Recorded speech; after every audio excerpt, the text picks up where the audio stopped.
This exclusive film was taken this summer by a camera team who entered the Kurdish-occupied area of northern Iraq by the only route open through Persia. This is the road to Kurdistan, although officially Kurdistan doesn't exist. It's the name given to a mountainous area called after the Kurdish tribesmen who've lived there since biblical times. The Kurds live in peace with their other neighbors, but in Iraq, for the last 5 years, they've been pinning down 2/3 of the Iraqi army in a war of independence. The only outside help they've had is unofficial from Persia. This petrol dump near the Iraqi border is available to vehicles taking supplies into the rebels. Russia, seeking a way to the Middle East oil fields through Kurdistan, once supported the Kurds. But the shifting balance of power offered the Russians other and more useful toeholds in the area. So, for the past 5 years, the Kurds have been going it alone with the tacit support of their Persian friends. It's a 600-mile drive from the Persian capital Tehran to the ill-defined border with Kurdistan.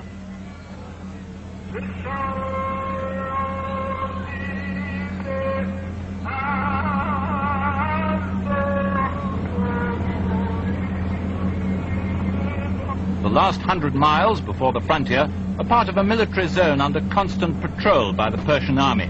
But the Kurds come and go as they please as far as Karnam, the last Persian outpost before the frontier, to buy supplies. The Persian government turns a blind eye, partly to soothe its own Kurdish minority, partly because relations with Iraq are strained. More than once Iraqi planes have carried the war across the frontier and strafed Persian villages. Beyond Karnam lies the border itself.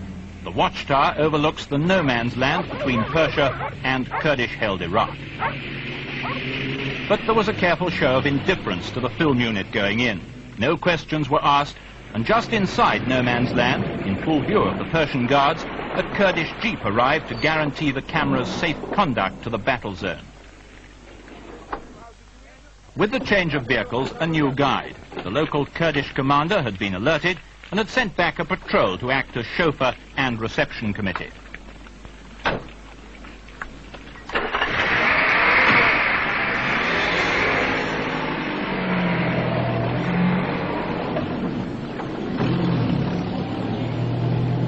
Beyond the border, the road gets worse as it twists up into the hills. This is the home of the Kurdish freedom fighters.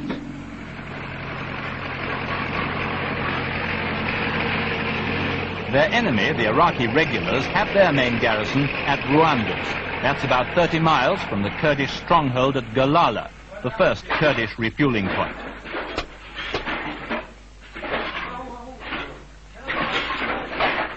At Galala, the wreckage of an Iraqi MiG fighter shot down by the Kurds in a raid on the town.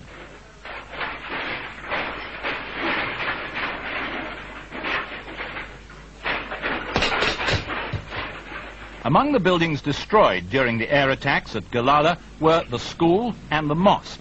The Kurds, though Western in language and character, still share the Islamic faith with their Arab enemies.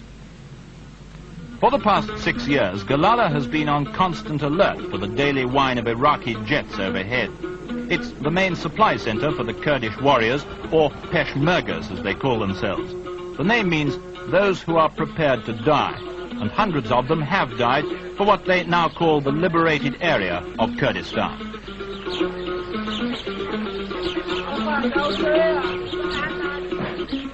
Galala is the only town where the Peshmergas can buy food, clothing and guns between battles.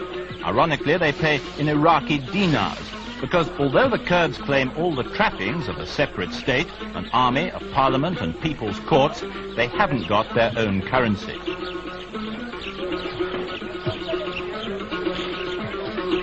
During the fighting, Galala and towns like it lived virtually by night, when they were free from Iraqi air raids.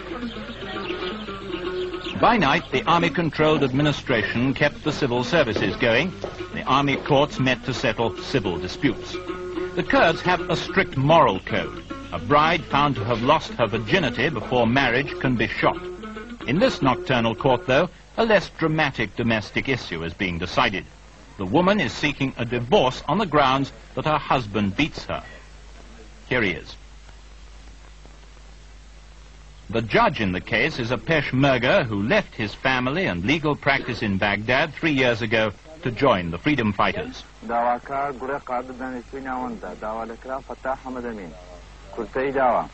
In this case, the woman's petition is unsuccessful.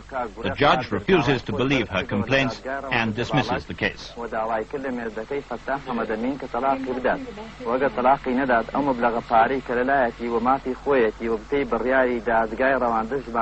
Kurds are proud of their makeshift government, their race and their country.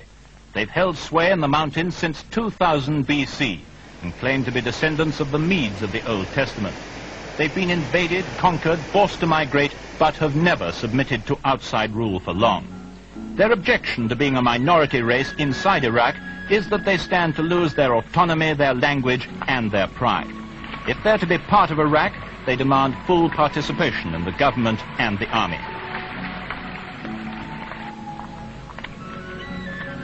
For 8 years now, they've been fighting for it, and they're prepared to go on fighting if necessary.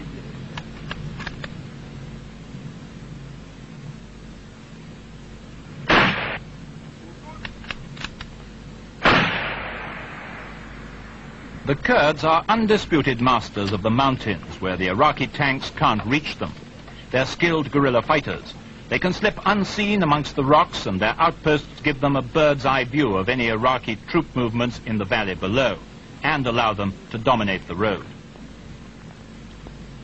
From lofty vantage points, the Kurds keep constant watch on enemy garrisons like Rwanda's. 30,000 Iraqi troops have been pinned down there by a handful of Peshmergas with heavy American mortars. Shells are too scarce to waste. The Kurdish aim is deadly accurate. Watch closely and you'll see another almost on target.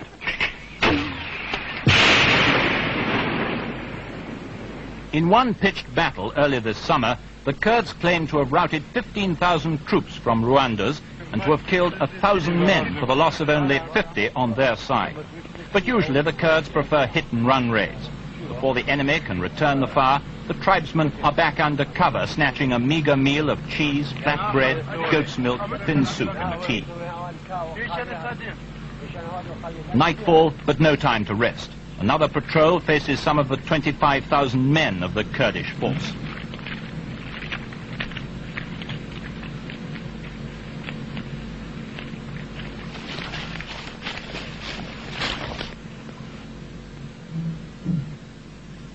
On the ground, the Kurds have the advantage of geography, so the Iraqis concentrate even more strongly on surprise air attack. A frequent target, Hamilton's Bridge at Choman, named after the British engineer who built it.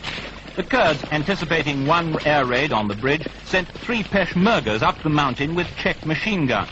None had ever fired this weapon before.